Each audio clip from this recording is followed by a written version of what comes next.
production guys recently. How do you feel about the way he stands entering this tournament, and just how important is he to what y'all need to do offensively? Yeah, ironic. First question, Davion tested positive. Okay, well. Yeah, so we'll be without Davion. Just going through a year. He's had a great year, made tremendous progress. Players, have this as a goal to play in the NCAA tournament, and it is so sad for Davion. Just heartbroken that he's not going to have that opportunity this first weekend. So he challenged our guys to go win a couple, I guess, so we can get back for the second weekend. But a lot of work ahead for that, for sure. But yeah, just disappointed for Davion that he won't be with us. Well, given that, how do you replace that production? How does that change your plan going into the Missouri game, and how is he handling that news? Well, he's disappointed, of course, and yet he's in quarantine now, so no one sees him, or that's another tough 10, 11 days for him as well. But as we've done on other occasions, other guys have to step up. We've had 2 or 3 other occasions where we've been without players, and guys have needed to respond, and they get it. It's COVID, and we've got that challenge again before us for Saturday. Missouri is very good, and we've got other guys step up and replace Davion's minutes and points and rebounds and all that. Do you know who you're going to start in that spot yet? No, for sure. No, it'll be a combination of Londis and Jalen Hill, and Victor needs to get some minutes. Probably that those guys coming off the bench. Appreciate it, Lon. Yep, thank you. Next, we'll go to Eric Bailey of the Tulsa World. On kind of following up on that, what day did Davion test positive? Was it as soon as you arrived, or was it one of the first tests? It was. You tested when we landed Monday evening. Then we got the results back Tuesday. Then they, in Davion's case, they'll retest in case it was a false positive. It wasn't, and so we really found out yesterday that he'll definitely not be with us. I wanted to ask you also about Drew Smith, just his ability for Missouri to control a game, both offensively and defensively. What are your thoughts on him? And can you just talk about the matchup, him and Austin? Both are team leaders, and kind of guide their teams.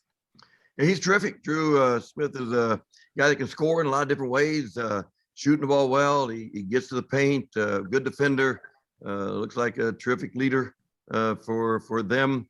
A lot of similarities, I guess, as he compared him, Drew, with Austin. Both really good players, and both really big keys for the ball club. And lastly, just how close is your team to playing a 40-minute game? You kind of emphasize valuing every possession all year long. How big is that in this game? Hey, come tournament time, everything's magnified a little bit, and it's certainly big in this occasion. We've not had the 40 minutes that we want to have. This will be a good time for it. We've had good stretches in ball games offensively. Other stretches where we haven't been as consistently good. So we've got a lot of work to do in terms of focus and locking in, and really treating each possession like it's the most important one. Lon, thanks. Good luck this week. You bet. Thank you.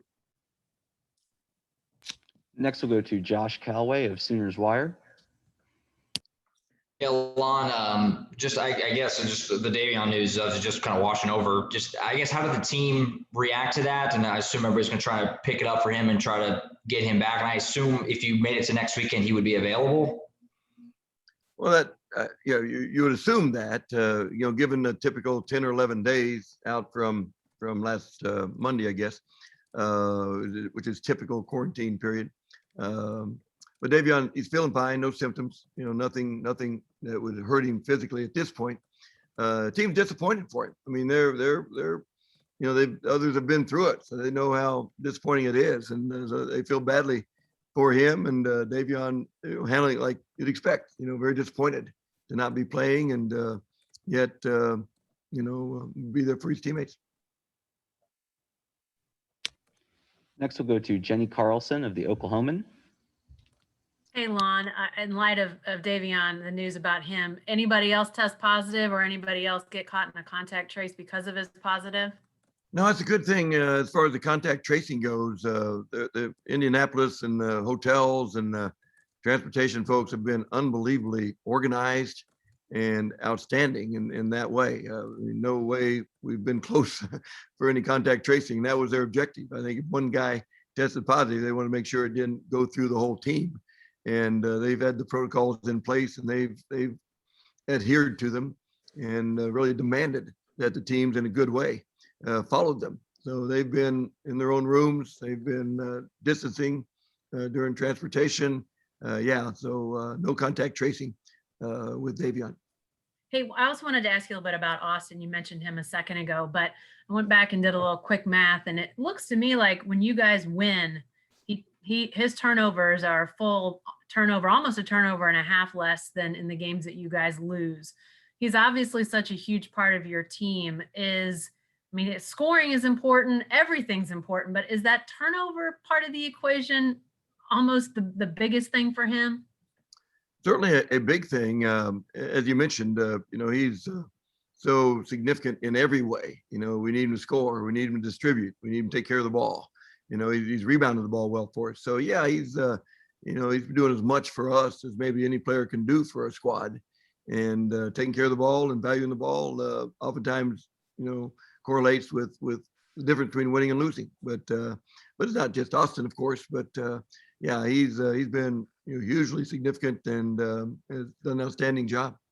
I was going to ask you about that too. The fact that, obviously in replacing Davion, you look at a lot of different guys to fill the void, but is Austin a guy too that has to maybe elevate even a little bit more with Davion out?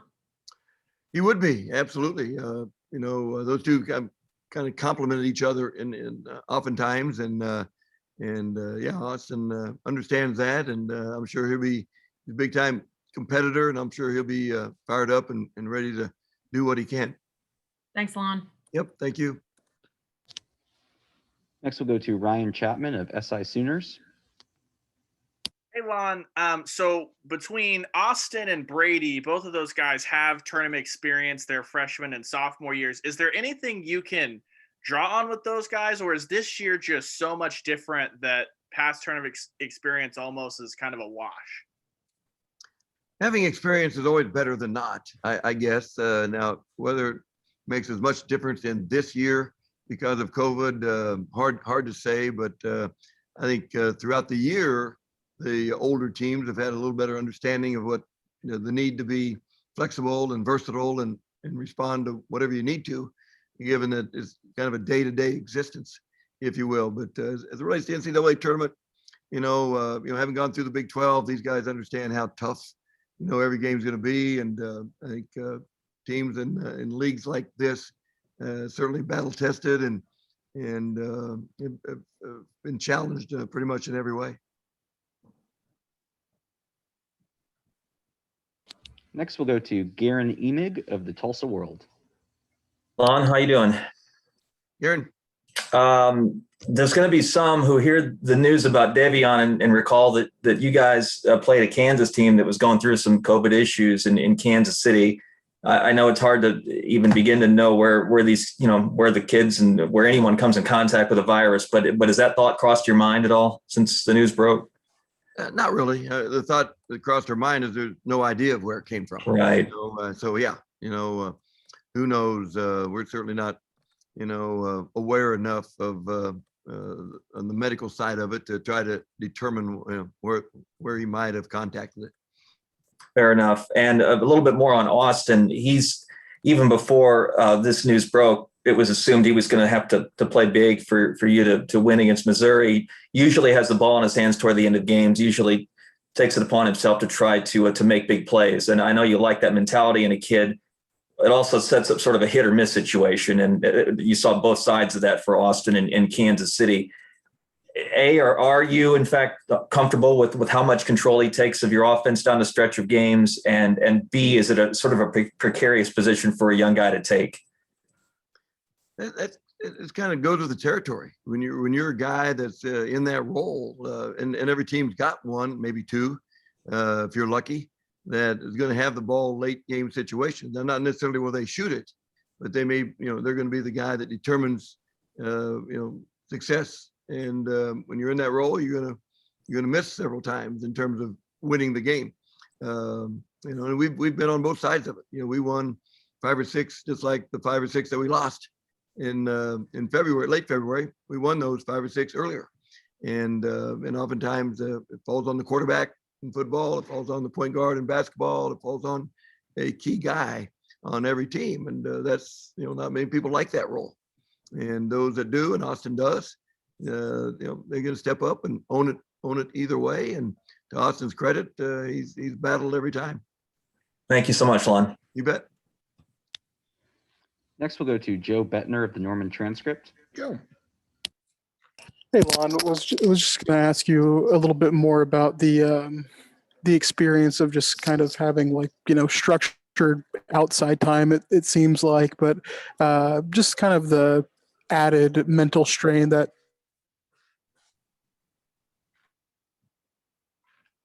I think you're cutting out there, Joe. All right, Joe, we might try and come back to you later if we get that resolved. In the meantime, let's go to Gabe DeArmond I'm sorry, Gabe, you didn't have a question. You just needed recording. Let's go to Barry Trammell of the Oklahoman.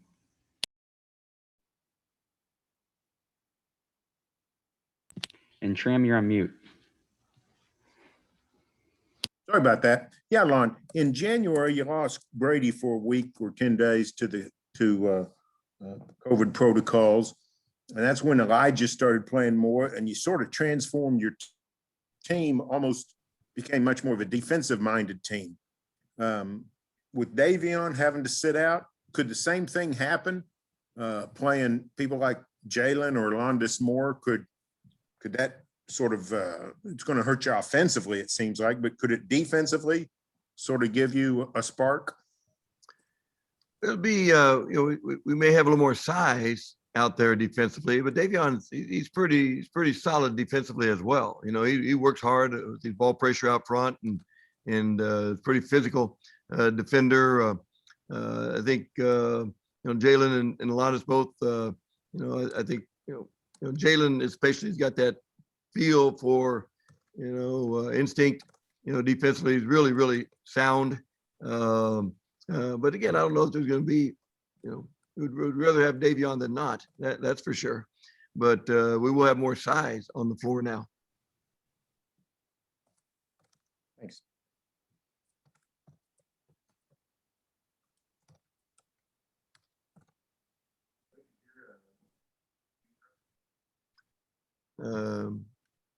I can still see people moving. I think Ben may be locked up, Lon. If you All don't, right. I'm going to ask the question that Joe just texted me his question. He wanted to know about just the similarities you found in from diving deeper into Missouri, if there's any, and how much you like this matchup with the Tigers. They're very much like a Big 12 team. They're very physical defensively. They've got good guard play.